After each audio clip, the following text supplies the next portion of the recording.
Hello friends, Tamil செய்திகளை தெரிஞ்சுக்க Tamil spicy சேனலை சப்ஸ்கிரைப் பண்ணுங்க. திமுக பொருளாளர் துரைமுருகன் திமுக கூட்டணியில மதிமுக விடுதலை சிறுத்தை கட்சியெல்லாம் இல்ல, இவங்கெல்லாம் தோழமை கட்சிகள் தான் அப்படின்னு தெரிவிச்சிருந்தாங்க. இந்த விஷயத்துக்கு ரெண்டு கட்சியினருமே எதிர்ப்புகளை தெரிவிச்சிருந்தாங்க.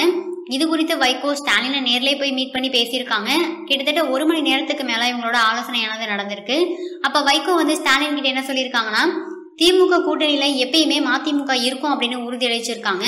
அது மட்டும் இல்லாம இதுக்கும் முன்னாடியே 2004 மக்களவை தேர்தலில் திமுக கூட்டணிக்காண்டி 40 தொகுதிகளிலும் நான் திமுக வெற்றிக்காண்டி பிரச்சாரம் பண்ணேன். எல்லா பத்திரிகைகளுமே திமுக வெற்றிக்கு முக்கிய காரணம் வைகோவோட பிரச்சாரம் தான் அப்படின்னு சொன்னாங்க.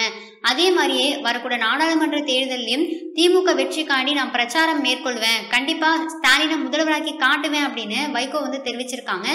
அதே மாதிரி திமுகவுக்கும் மக்கள் மத்தியில நல்ல ஒரு செல்வாக்கு இருக்கு, ஸ்டாலினுக்கும் ஆதரவு இருக்கு. வரக்கூடிய இடைத்தேர்தலையும் 20 தொகுதிகளிலும் திமுக தான் ஜெயிக்கும் அப்படின்னு வைகோ தெரிவிச்சிருக்காங்க. ஆனா ஸ்டாலின் வைகோ திமுக கூட்டணியில இருக்காங்களா இல்லையா அப்படின்னு எந்த ஒரு முடிவையுமே வெளிப்படையா சொல்லல. இந்த ஆலோசனைக்கு அப்புறம் வைகோ செய்தியாளர்களுக்கு பேட்டி கொடுத்திருக்காங்க.